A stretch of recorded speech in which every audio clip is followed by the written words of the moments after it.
কুমিল্লাটা কি হওয়ার যোগ্য কথাগুলো একটু শোনো নোয়াখাইলারা। এইটা রাজধানী হওয়ার যোগ্য। ঢাকা কুমিল্লার সাথে প্রতিযোগিতা করা উচিত। কুমিল্লা এসে আমার একটা অদ্ভুত অনুভূতি। আমি এর আগে একবার কুমিল্লা এসেছি, কিন্তু সেবার হেলিকপ্টার এসেছিলাম, জাস্ট আপনাদের ক্লাবটাতে নেমে আবার চলে গেছিলাম।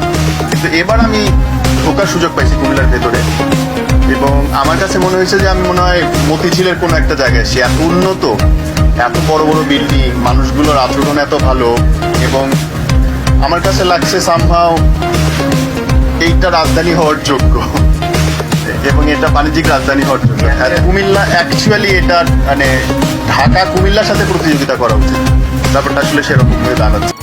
কুমিল্লা আগেও একসময় রাজধানী ছিল বাংলাদেশের, কিন্তু এখনো যোগ্য আছে রাজধানী হওয়ার। বাট এখন বিভাগের দেশ যেভাবে গড়ছে ওইভাবে হিসাবে এখন বিভাগ হবে। এইটাই কুমিল্লা, বুঝছো নোয়াখাইলারা।